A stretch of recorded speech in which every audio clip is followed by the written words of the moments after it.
Coming up on today's episode, questioning formalities by thinking on the margins, from an article by Paul Graham, exploring the best approach to rapid iteration, and some updates about what I've been up to. Up next on Themindhere.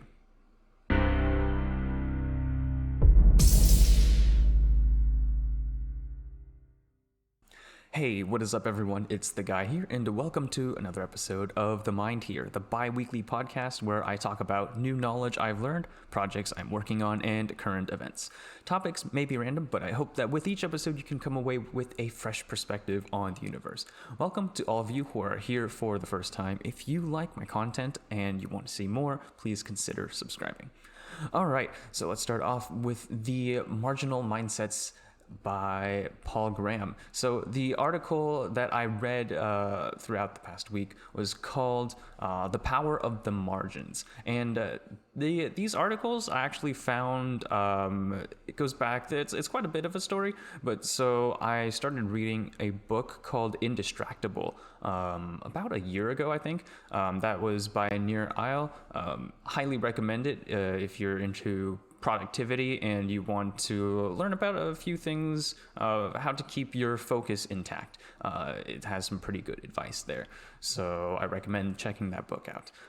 But that aside, the author has a newsletter that I subscribe to, and every once in a while, I think every week, sort of compiles down some articles and journals that they think are useful to those that subscribe to their newsletter, and sends out an email with it. And every once in a while I go through and check through the newsletters, taking a look at the articles, seeing which ones I like, and then sort of just putting it aside as one of the articles that I want to read. Now, I haven't been keeping up with the backlog of articles. I have almost like 100 to go through at this point. Not all from this author, but it's just assorted articles that I need to go through during my free time instead of goofing off and watching a whole bunch of YouTube videos, as I'm sure a good number of us are familiar with. So these articles are from those newsletters. So first, Indistractable is a great book if you want to check that out. In that book, I'm pretty sure there's a way to subscribe to that newsletter, or if not, you can just search up the author, Nir Eyal, Nireyal, and you'll be able to find them and subscribe to that newsletter. But these were some of the articles that were in there, and at first glance, when I took a look at it, and by the way, I'll link the specific article in the description of both the YouTube video and the podcast on Anchor.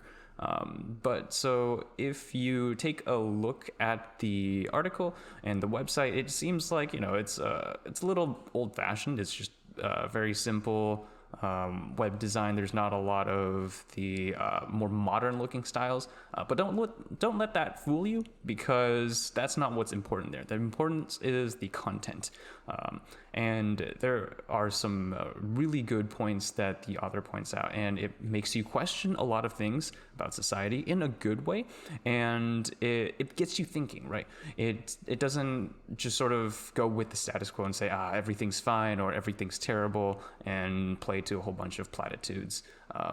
It gets you thinking, and it makes you wonder. It makes you it makes you feel enlightened, almost like a different perspective to look at things. So that's why I think this article and this author is worth checking out if you're interested. But so what does this article talking about? The power of the margins. It starts off by talking a little bit about, what the margins are here. And by margins, they refer to informal spaces, where when you're in an office space, it's very formal, and you have to do certain things. There are certain ways of how things are done. But when you're, let's say, in your own garage or something, that was an example that came up quite a bit. It's rather informal, right? There's no strict division between your work life and your personal life.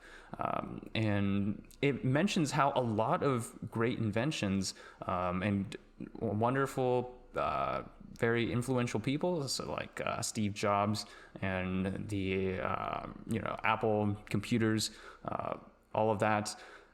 A lot of it were developed in these marginal spaces, right? In garages, in the Wright brothers and their bike shop instead of a government instituted effort to build airplanes.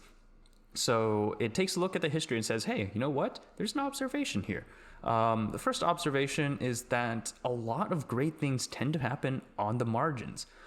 But what do the margins mean here between the division of informal and formal? Well, actually, it's taking a look at another concept here, which is the concept of insiders and outsiders within a field. So this is sort of where you talk about how people who are insiders in a field know certain things about it. They're seen as the expert. They talk in a lot of jargon, and they use a lot of acronyms, especially with engineering-heavy disciplines, as I've found out. So there's the division of the insiders, those who supposedly know more about it, and the outsiders, who are essentially the general public that observe and feel the effects of what happens from the inside, but don't necessarily know the inner workings, right? So that's the observation there that's quite important there.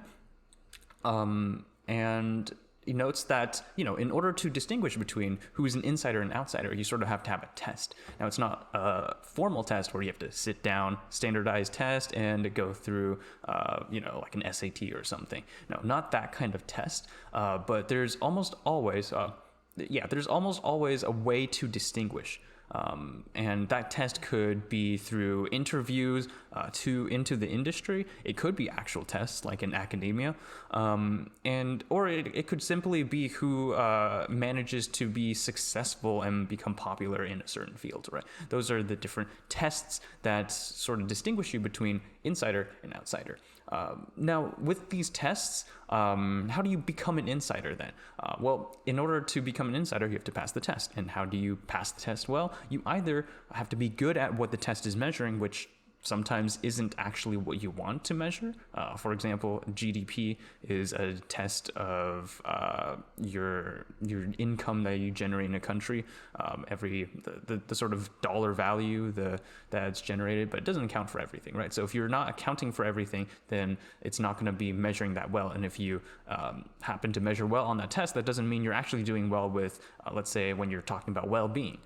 So the test, you have to be good at what the test is asking for, or you have to be good at hacking the test. So essentially ways that you can sort of get around the requirements, or sort of, it's sort of like cheesing the requirements, where you're technically, it sort of works and you sort of pass the test, but it's not what you're looking for. You probably have a more intuitive understanding than my explanations here, but it's basically that tests aren't perfect, and because they aren't perfect, especially depending on how corrupt the test is, or how big the disparity is between what the test measures and what you actually want, the people that are selected into it aren't necessarily the people that you want to be in the inside, or the ones that are knowledgeable and the experts. And with less honest tests, you happen to find that there's more talent and more innovation coming from outside. So rather than being an insider, being an outsider has an advantage. And this article goes into talking a little bit about the disadvantages of being an insider, what outsiders have, and just a bit about the history of it and what the author thinks. I haven't finished the article quite yet because it's decently dense, and I like to take notes and think about what is being said before skimming through the entire thing. Skimming through is not my style of reading. I like to, digest the entire point, and if I want to go over it again, the second time going over is more likely to be a skim than the first time, at least personally for me.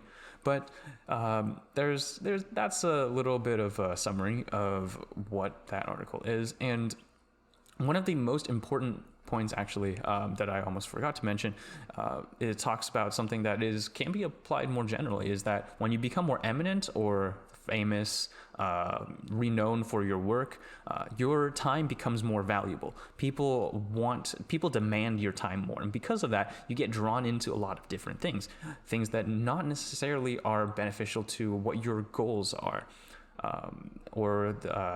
in other words, your time becomes eaten away by other processes that don't necessarily, aren't necessarily contributing what got you to be successful in the first place. And oftentimes people delegate their work out to others. because they don't have that much time. But when you delegate out work, there are certain things that are better to be handled inside one person, one head, and one thinking agent, one entity, versus spreading out through different departments, different people, and having to go through reconciliation processes. It just slows down a whole lot of things, and oftentimes just slows down the success that got you to where you are in the first place. So it's a little irony in that success. And makes me think a little bit about what I've been, a story I've been reading, a novel I've been reading by Kim Stanley Robinson called Blue Mars, Green Mars. This is the third book. Wait, actually, no, it is Blue Mars, my correction. But so Blue Mars is the third book in the Mars trilogy by Kim Stanley Robinson. But in there, there was one conversation about, what heroes do after the revolution is done. So there was a revolution on Mars to make Mars sort of an independent planet from Earth. And there were, like most revolutions, there were certain figureheads and heroes. But what happens after the revolution, right? What happens after you come back from war? What happens after you come back from your duties? It tends to be, there was a discussion where some ended up taking positions of power, but then that sort of, they were past their glory point, right? At this point, with a whole bunch of politics going in, things become messy real quick. Another choice that happens is that you could, as a hero, sort of just fade away and become one of the commoners until next time, if you happen to be the hero or a figurehead in another process or another revolution. So what was I going with here? With the eminence here, it's sort of like you become the hero. When you become successful, you become sort of a hero. But oftentimes that success is often something that factors into your eventual downfall or your collapse or failure. So another option is to, once you get to that position of success, back away and sort of fade away and start learning from anew, start becoming more humble and learn in other different areas. That's another option you can take there. So just a thought that I had, connecting the dots between this article and some other things that I've read. So the next thing that I wanted to talk about regards to some rapid iteration and some things I've learned about it. And this topic stems from a few of the conversations I had with representatives of project management systems. And to give a little context, one of the projects that I'm taking on in my current co-op session with my employer is to look at different ways to improve the overall process of getting work done. That includes the project management and sort of the task management of how different projects are managed, how people see that information, and how that information gets to others, how it's updated, et cetera, et cetera. Right. So the overall process of getting work done. And I'm looking at different ways to implement, or different systems to implement, different software to implement, and seeing which one's the best fit. So the process of going through that, I looked at, did some research for which software were one of the best, and then signed up for trials. And because I signed up, I think some of them, because I signed up with the corporate email, they reached out and wanted to do a one-on-one, making sure that a little bit of marketing, but also making sure I understood the software. And one of these companies that I looked at, their representative gave me some advice that was pretty insightful, and I appreciated it quite a bit. But I asked the question of how they would approach building out a software from an old clunky legacy system to something that is highly functional and connected, and how do you get to a perfect system almost. And their advice was to just start out with something useful and build from there. Always build from useful iterations, right? And that's something that I realized that I might have been missing a little bit with the ideas of rapid iteration that I had. My ideas were that I simply needed to get something out to test how it was, but often I would spend too much time trying to make it perfect or designing for a future build. So the initial builds were not useful at all because they were lacking some features that were critical to future builds, and because of that, didn't take the opportunity to make it, useful with the beta builds essentially, right? But the key here is that usefulness needs to be baked into these rapid iterations. That way there's motivation to continue and see that there's actual progress between the different builds, but also that planning and seeing how everything will turn out is pretty foolish. Plans change, and you don't start off knowing everything about how things are going to evolve. So rather than planning for what you had as the final outcome, planning for adaptability is much more useful. It's going to serve in the long term because things will change, and when you have the processes built in, the ability to adapt and the mindset that you will need to rework certain key infrastructure components to whatever projects you're doing, that will help you in the future with the projects because of the organic way that it will evolve. It's not something that's planned, and you'll have, I will go through this stage and then this stage and then this stage, despite, what traditional methodologies say about planning things out. Certain things you do have to have more rigid and planned out, but with development projects like this, it will change. And so the ability to make useful prototypes and seeing what works and moving on from there, getting that feedback, is pretty critical. So that's a piece of advice that I give out if you don't follow that already. And hopefully that's something that's useful to you all. And a quick note before we end off this episode, I have started streaming a bit on Twitch. That's right, I've started going Twitch to stream. Some of you might have seen it already. I used to do some streaming on YouTube just as an experimentation for streaming. And I think that's something that I can do once in a while, not with a set schedule or anything, but whenever I'm bored or when I want to, interact with people. Just sometimes when I'm, either playing games or working on something and I feel like streaming, that's something I can work on. But so I did an initial stream just to test out the setup, getting things set up with Twitch, and just testing what the quality looks like and what I need to improve from here. So I did a little bit of that. I'll probably do a little more. If you're interested, I'll likely need to update some of the social bars in YouTube. But if you go on Twitch and search up, Theguyhere, if you don't see Theguyhere, my usernames are often Theguyhere YT. So check that out. If you're interested in seeing me do whatever and learning how to be a good streamer and make good commentary, I guess, if you like that, go on Twitch and see what I'm doing there. But that's a little update there. I'm working on improving my life operating system, basically where I put all my projects and all my deadlines, calendars, keep track of my habits on Notion. So I'm upgrading that, and that's something that's been taking a little bit of time, and there have been certain areas that have slipped there, but once I get that in place and becomes more robust, I'll take on finishing certain projects that I've started with.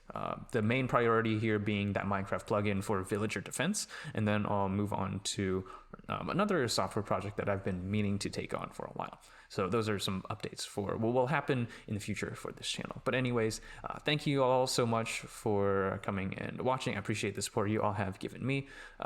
If you found this episode or this series, this podcast, this channel to be insightful or interesting, and you feel like someone else might benefit, or you want to share this, feel free to do so. It helps expand the community, and it means a lot to me that it means something to you all.